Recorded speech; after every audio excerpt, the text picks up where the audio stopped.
Добрый день, дорогие друзья. Март 1990 года. Московский Кремль. Кабинет главы Советского Союза, генерального секретаря ЦК КПСС Михаила Сергеевича Горбачева. В просторном кабинете за журнальным столиком расположились двое. Один из них – хозяин кабинета, Михаил Горбачев.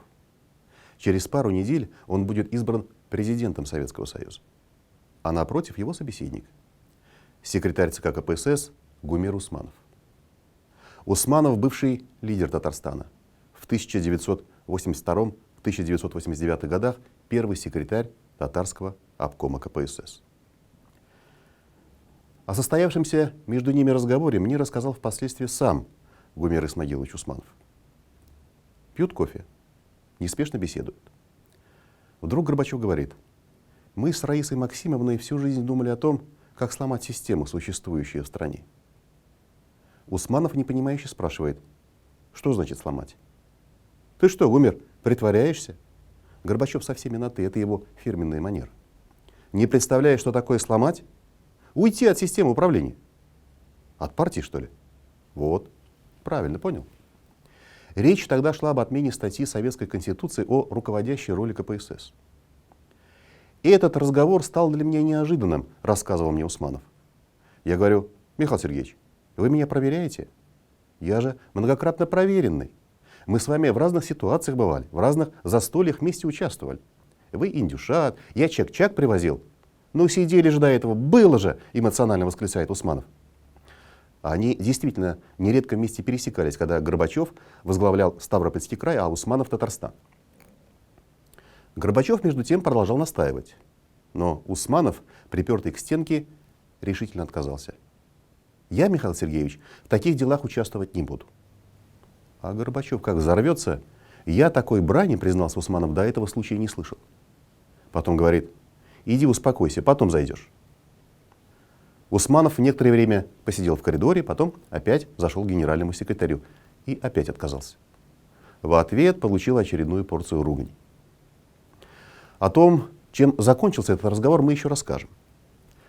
А сейчас перенесемся вперед. Итак, май 2010 года. Гумер Исмагилович Усманов назначил мне встречу. Я поднимаюсь к нему по лестнице некогда престижного обкомовского дома в Казани. Лифт работает, но я решил подняться пешком, чтобы собраться с мыслями, еще раз продумать вопросы. Некогда в таких домах селилась только высшая элита. Однако сейчас этот дом по сравнению с элитным жильем выглядел, мягко говоря, неконкурентно.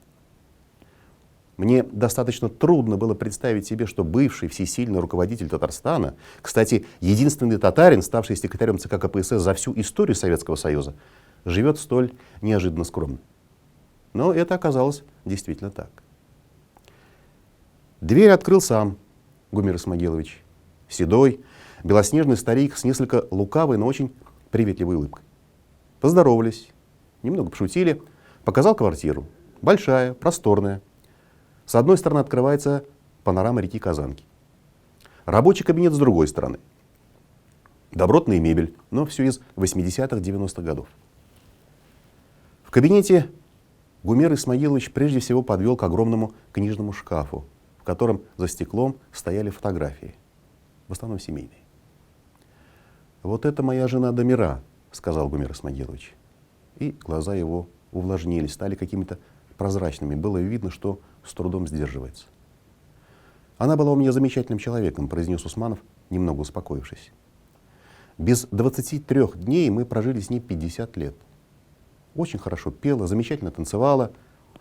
Вспоминаю один случай, когда во Франции меня однажды даже чуть не побили из-за нее. Мы сидели в летнем кафе, она начала танцевать и растанцевалась, не остановить. Я ждал, потом подошел за руку, я взял, говорю: ну хватит тебе. А в это время окружающие чуть ли не с кулаками начали на меня наступать. Разнимать меня в толпу бросился гид. Вы что делаете? Это же его жена. Я слушал его и вспоминал, что мне приходилось про него слышать и читать до этого.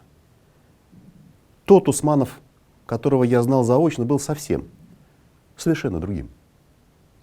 О его жесткости и строгости ходили легенды.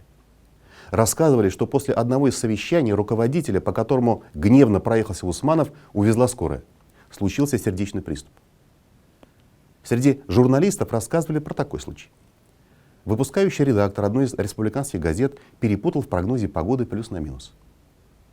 Погода от этого, само собой, не переменилась. Лето не стало зимой, зима летом, но ошибка не прошла незамеченной. Первый секретарь обкома Усманов лично звонил главному редактору и требовал уволить провинившегося. С трудом тогда отстояли сотрудника, отделались выговором. Такова была цена ошибки в советские годы. Круто обходился Усманов и с заподозренными в нелояльности. Так из-за этого поплатили своими карьерами секретарь обкома партии Раис Беляев, комсомольский вожак, секретарь Казанского горкома комсомола Шамиль Агеев. Но это только одна сторона Усманова. Палитра личности была гораздо богаче. И об этом я тоже знал. Было немало и тех, кто очень высоко ценил его деловые качества, феноменальную работоспособность и память. Очень уважительно говорил о нем как об отзывчивом человеке, всегда готовым помочь и поддержать. Все это при разговоре с Усмановым пронеслось у меня тогда в голове буквально вихрем. Каким же он был на самом деле? Разным, конечно. Разным и очень ярким. Мальчишка из самых низов прошел путь от тракториста, комбайнера до одного из руководителей Советского Союза. И это, согласитесь, достойно уважения. На высших постах в руководстве Татарстана, предсовмином и первым секретарем обкома, Усманов проработал более 23 лет. С 1966 по 1989 годы. И, конечно, внес огромный вклад в развитие республики. Он родился в 1932 году в Чистополе. Был 8-м, предпоследним ребенком в многодетной семье. Жизнь прошлась по ним жестоко. Первого сына отняла гражданская война. Одной из сестер не стало в 3-летнем возрасте, опрокинула на себя кипящий самовар. Умерли от болезней 2 сестры, одной было 1,5, другой 2 года. Оставшиеся крепко держались друг за друга. Отец Гумера работал на судоремонтном заводе. Мама смотрела за домом, детьми. Жили за счет зарплаты отца и натурального хозяйства, держали пару овец и коз. На питательном козьем молоке я и вырос, рассказывал позднее Усманов. Соседи любили к ним заглядывать на душистый чай. Мама была гостеприимной и всегда ставила самовар. А чай был свой, фирменный, малиновый. Собирали листья дикой малины, складывали в мешок. Через несколько дней они чернили, как мы говорим сейчас, ферментировались. Затем сушили и измельчали. Такой чай да с козьим молоком, ну как не понравится гостям. Вскоре молодой Гумер увлекся техникой. Рядом с домом располагался гараж техникума. Здесь и крутился целый день, постигая азы ремонтного дела. После 7-летки с отличием закончил сельскохозяйственный техникум. А тогда отличников направляли на учебу в Казанский сельхозинститут. Но тут вмешался отец. «Люди растут только на работе», — категорично заявил он. И Гумер не посмел ослушаться. Отказавшись от учебы в вузе, Усманов уехал в Искогорский район республики, преподавателем в училище механизации. Здесь он вошел в историю, едва не став героем социалистического труда. Работники училища приняли участие в очередной битве за урожай, и бригада Усманова перевыполнила обязательства, убрала вместо 1031 гектар. За такое достижение в те времена полагалось звание Героя социалистического труда. Райком партии дал команду готовить документы на награждение Усманова. Но выяснилось, что бригада не уложилась в сроки. Уборку надо было закончить за 25 дней, а тут помешали дожди. Усманова тогда решили выдвинуть в секретари райкома комсомола. Узнав об этом, он буквально сбежал из района, взял направление из военкомата и сдал экзамены для поступления в артиллерийское училище. Но артиллеристам стать не дали. От партии не скроешься. За ним приехали из райкома партии, привезли в Искогорский район и тут же избрали первым секретарем райкома комсомола. Вот так, не без сопротивления поначалу со стороны самого Усманова, он помнил отцовский наказ. Началась его стремительная партийно-государственная карьера. Вскоре он возвращается в Чистополь, поближе к родителям. Заочно заканчивает сельхозинститут. Его приглашают работать лектором горком партии. Затем назначают секретарем горкома. А в 1962 году он избирается первым секретарем Чистопольского горкома партии. ему 30 лет. Затем Усманов возглавил мощное, объединявшее 7 районов республики Челнинское сельскохозяйственное управление. Один интересный нюанс, позволяющий нам немного понять образ мысли Усманова, его отношение к жизни и, наверное, логику его последующих решений. Когда молодой Гумер начал стремительно продвигаться по служебной лестнице, отец ему как-то высказал в разговоре: «Син зуракшаға қызықма, яқшы ғана орныңда эшлә, алға шапма, өзіңе келе тұрсын, кете тұрсын, керегіне жете тұрсын. Бүтән бір нәрсә кирәкми. Дөньяда шуннан да бәхетле кеше юк.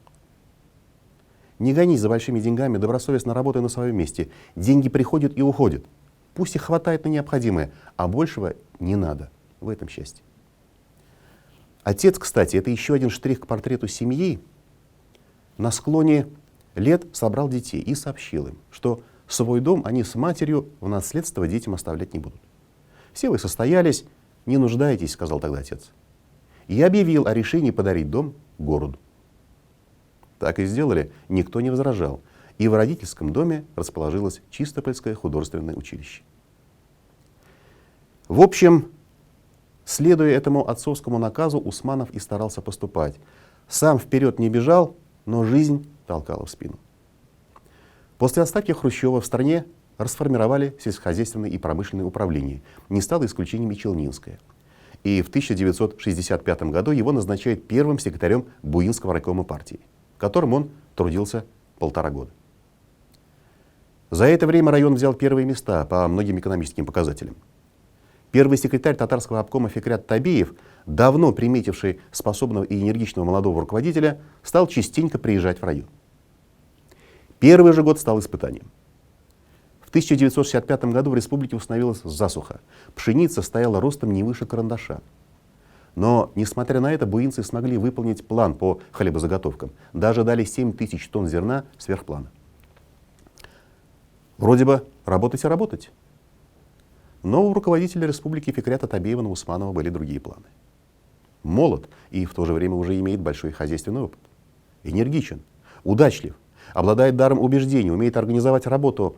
Ну, наверное, были и другие соображения. И уже на следующий 1966 год Табиев предлагает Усманову возглавить правительство республики. Табиев сам, избранный первым секретарем совсем молодым, в возрасте 32 лет, не побоялся сделать ставку на столь же молодого Усманова, а ему тогда 34 года. Усманов поначалу решительно отказывается, но собирается бюро обкома, и его рекомендуют на должность. Хочешь, не хочешь, нужно ехать в Москву на утверждение в ЦК партии. И не кому-нибудь, а по существу ко второму человеку в стране, второму секретарю ЦК КПСС, серому кардиналу партии Михаилу Андреевичу Суслову. Человек жесткий, сухой, многие в партии его попросту побаивались.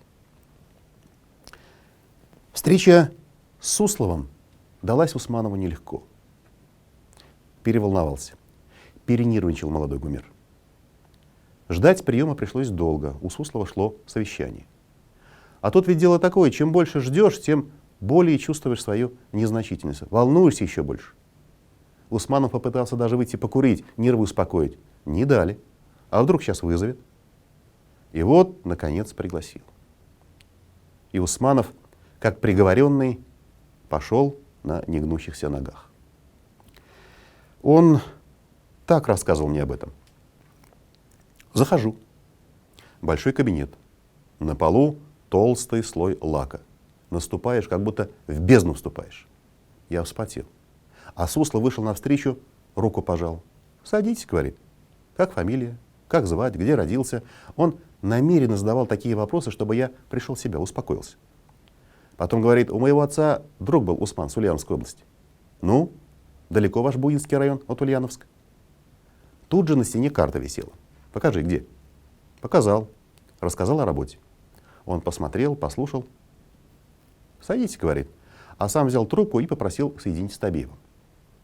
«Твой малайка-то заговорил», — сказал Суслов. «Оформляйте на должность».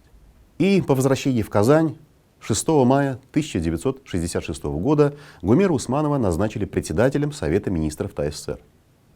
Он стал самым молодым председателем правительства среди коллег из автономных и союзных республик Советского Союза. Фикрят Табей в своих воспоминаниях много позже так отзывался об Усманове.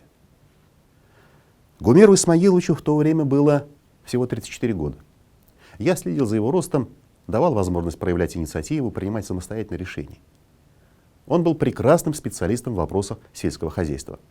Память у него была исключительная, все новое он схватывал на лету. В своем выборе я не ошибся. Гумер Исмагилович был сильным председателем Совета министров Татарии.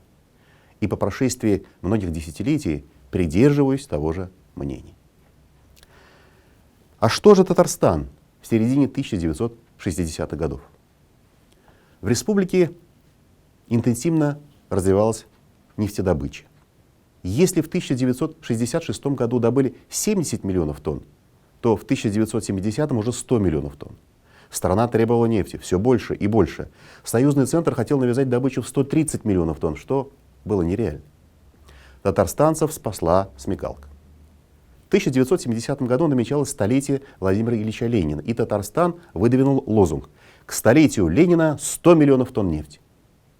Против этого никто возразить не осмелился. Уже много позже председатель Госплана СССР Николай Байбаков признавал, что 35 лет вся экономика Советского Союза держалась на татарской нефти. В 1971 году в республике добыли первый миллиард тонн нефти. Больше добывали только крупнейшие нефтяные державы мира. В 1982 году второй миллиард. Третий миллиард добыли в 2007 году. Пик нефтедобычи пришелся на 1975 год — 103 миллиона, а потом добыча стала падать. При этом в республике накапливались экологические проблемы. В магазинах дефицит продовольствия, не было дорог, мостов через крупные и малые реки, острейшей была жилищная проблема, не хватало школ, садиков, домов культуры. В нефтяном районе дома на селе, да и в городах, отапливались дровами или кизяком, в лучшем случае углем. За все эти проблемы Усманову пришлось взяться, засучив рукава. Табиев решал стратегические вопросы, конкретной реализации во многом прерогатива Усманова. Итак, дороги. Дорог не было. Никаких. Зимой из Казани в Чистополь добирались трое суток. Расстояние между городами 130 километров. В республике масса мелких рек. Каждый год деревянные мосты разбирались, чтобы не унесло половодье. Дорогое и трудозатратное мероприятие. В результате за 2 десятилетия в республике возвели 658 железобетонных мостов. Люди смогли ездить друг к другу в любое время года. Построили мосты через Волгу, через Вятку, через Каму по телу плотины Нижнекамской ГЭС. Даже начали было стройку моста возле Сорочьих гор, но к концу 1980-х годов экономика в стране остановилась. По словам Гумера Усманова, союзные министерства не могли отказать республике. Однако все эти решения были, конечно, не системными. Все приходилось решать индивидуально, убеждать конкретных высокопоставленных чиновников и самим доводить дело до конца. Усманов рассказал такую историю. В середине 1960-х годов республике выделяли 2,5 миллиона тонн битума. Ничтожно мало, и это нефтяной республики. О каких дорогах можно было вести речь? Усманов обратился к союзному министру. Ну, говорит Гумер, не могу я нефтяной республике отказать в битуме. Дам я вам в 2 раза больше. Но это не решит вашу проблему. Ну что такое 5 миллионов тонн битума? Вокруг обкома заасфальтируйте, вот и все. Вам надо 600-700 миллионов тонн битума. Тогда у вас будут дороги. И посоветовал послать людей в Краснодар. Там тоже в свое время добывали нефть. Все малодебитные скважины отдали местной промышленности. Так и сделали. Изучили краснодарский опыт и построили асфальтобитумный завод. Ну а свой битум — это уже новые дороги. Вскоре практически в каждом районе республики был свой завод. Одновременно появилась также новая отрасль — добыча щебня. Так в республике начиналось дорожное строительство. В эти же годы занялись газификацией села. Отапливать в нефтяной республике, особенно на ее юго-востоке, дома коровьими лепешками, смешанными с соломой, кизяками, было уже постыдным анахронизмом. К 1982 году в Татарстане практически закончили газификацию городов и сел баллонным газом. И, наконец-то, взялись за попутный газ. До этого просто сжигаемый и обогревавший небо. Москва поддержала просьбу республики проложить 1000 километров магистральных труб. Разводку по домам решили делать уже за счет сельчан. Так в республике были заложены основы для программы газификации села, газификации республики в целом, который уже продолжил впоследствии в совершенно других экономических условиях Ментимир Шарипович Шаймиев.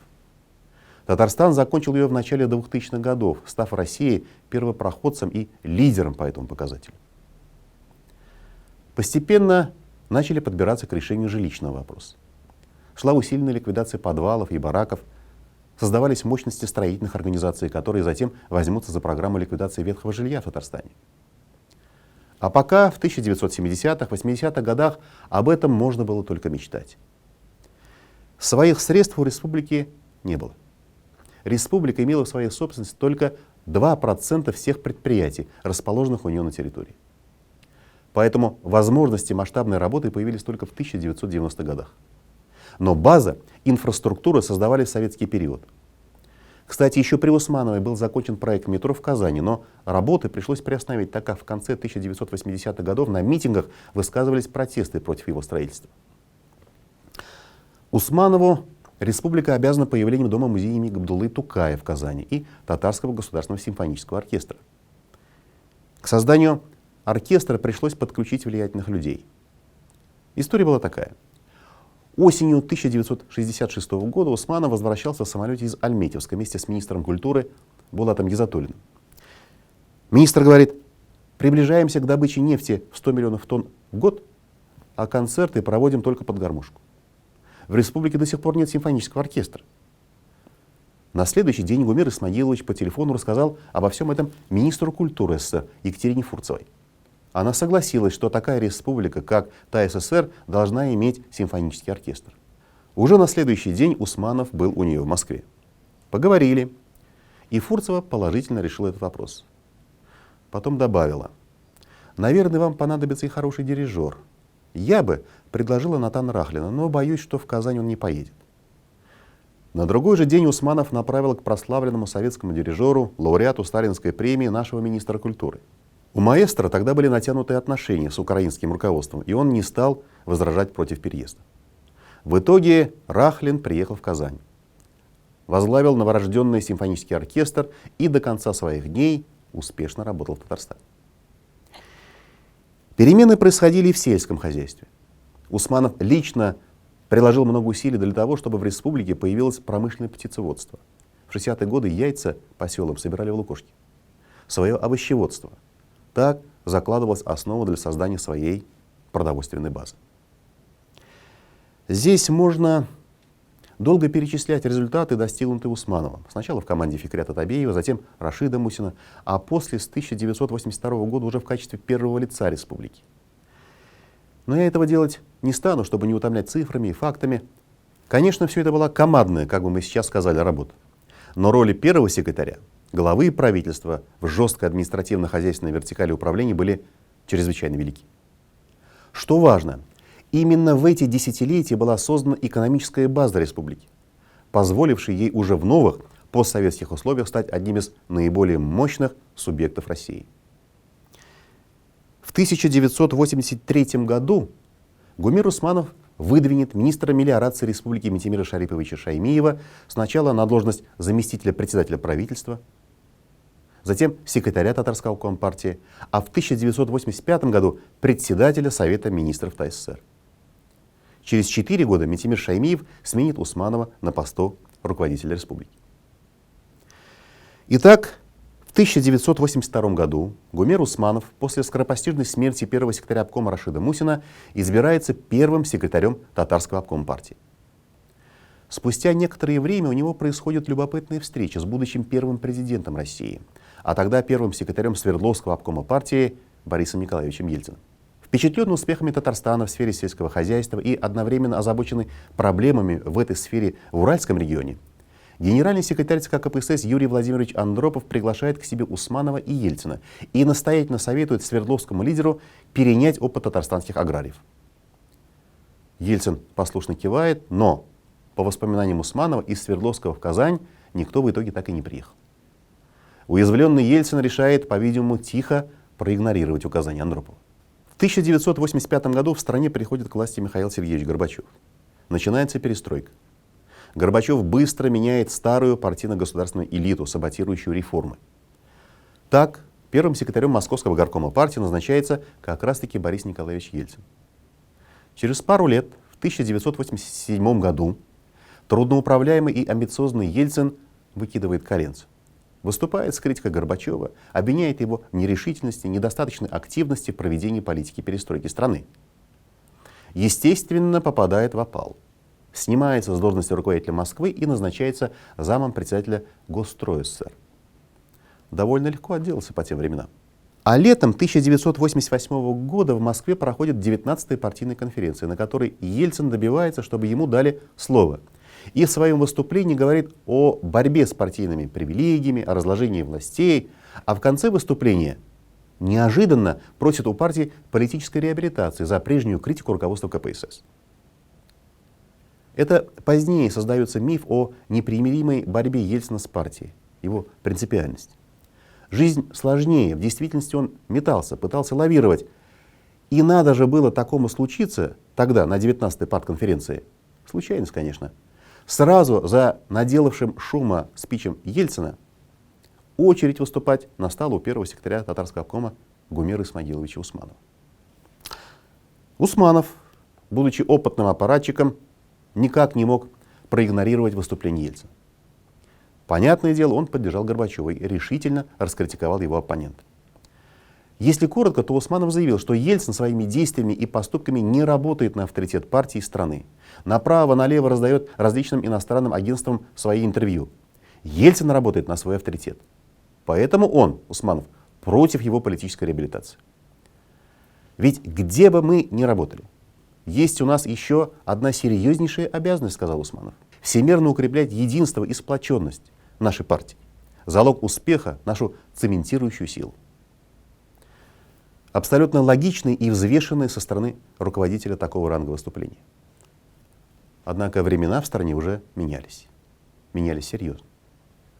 Авторитет Ельцина, который воспринимался народом как честный коммунист, незаслуженно гонимый за критику начальства, рос с каждым днем. И уже на следующий день на заборах в Казани появились надписи «Гумер, ты не прав».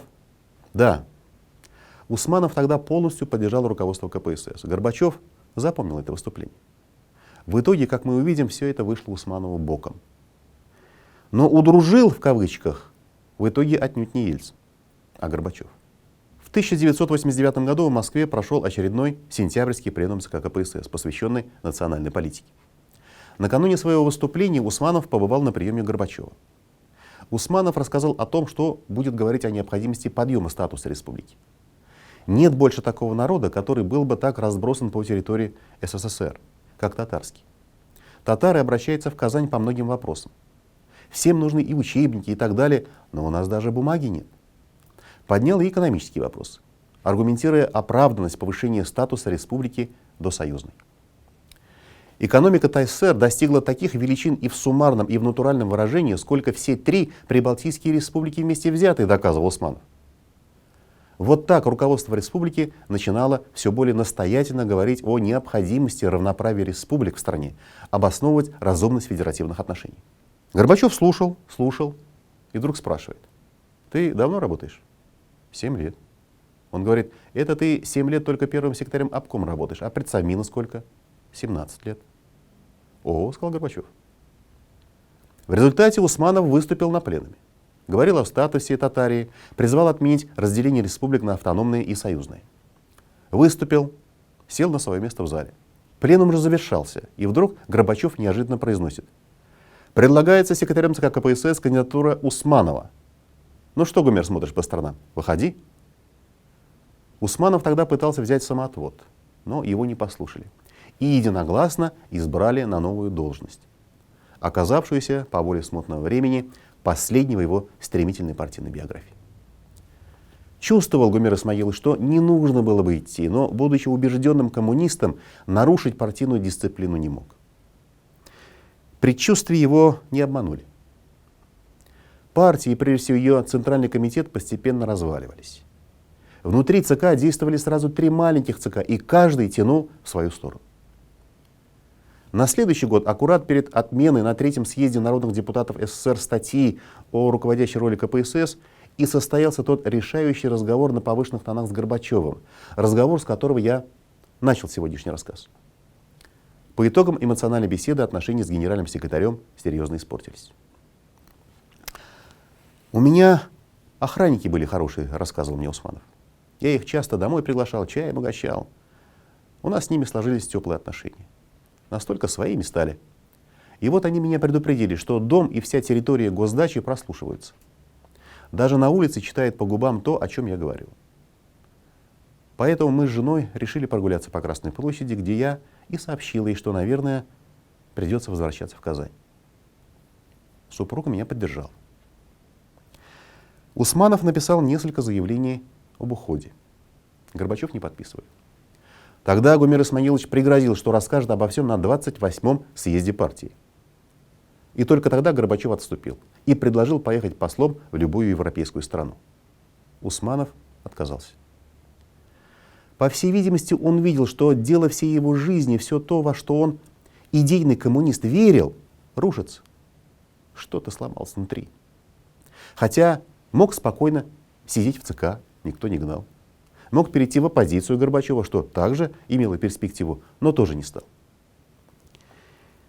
«Почему Горбачев решил обратиться именно к вам?» — спросил я его. «Он увидел во мне силу убеждений и хотел меня использовать.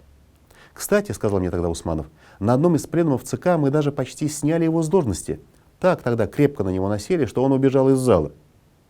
Но когда он ушел, мы немного остыли и не стали принимать окончательного решения. К сожалению», — подчеркнул Гумер Исмагилович. Можно соглашаться с ним, а можно и иронизировать по поводу отношений Усманова к Горбачеву, КПСС, Советскому Союзу.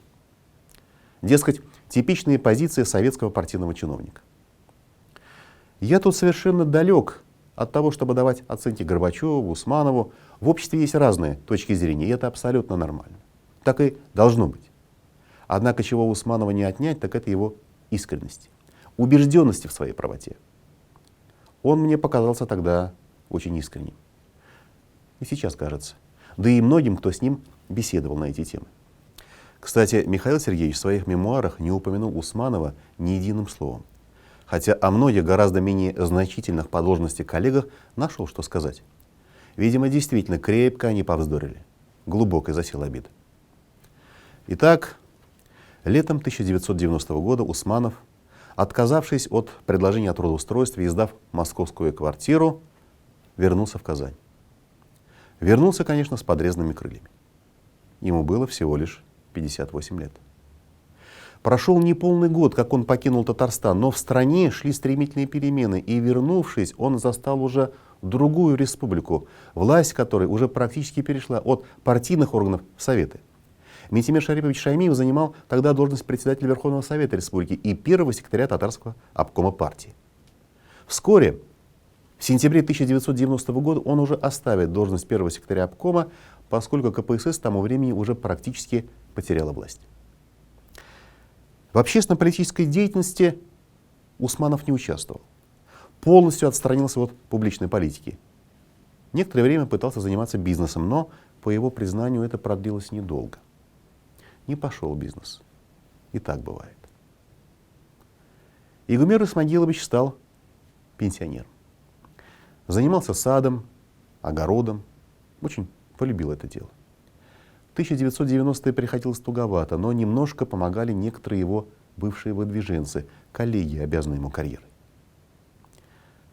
Любил гулять по городу. Нередко приходилось его видеть на центральных улицах. Он внимательно вглядывался в лица встречных и как-то оживал, когда с ним здоровались. Я встречался с ним за несколько лет до его кончины. Гумер Исмагилович был энергичен, обладал прекрасной памятью, хорошо помнил цифры и факты, имена людей, о которых говорил. Хорошо отзывался о первом президенте республики Митимире Шаймиеве. Высоко оценивал президента республики Рустама Минниханова. Вообще по-доброму говорил о людях.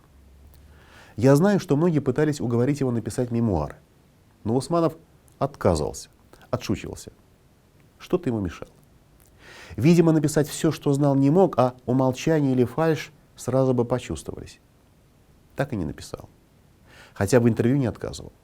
Но на некоторые вопросы не отвечал, смотрел с хитрецой и как-то мягко уходил от прямого ответа. Но взгляд содержал в себе ответ. Гумера Исмаиловича Усманова не стало в феврале 2015 года.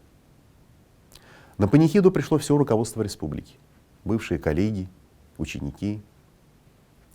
Похоронили с почестями, рядом с женой, как он и хотел. Такова история жизни одного из руководителей Татарстана Гумера Исмаиловича Усманова. Прав он оказался или, как писали на заборах в годы перестройки, не прав, у каждого на этот вопрос свой ответ. Но без него наша история была бы другой. Спасибо за ваше внимание. Всего вам самого доброго. И подписывайтесь на канал.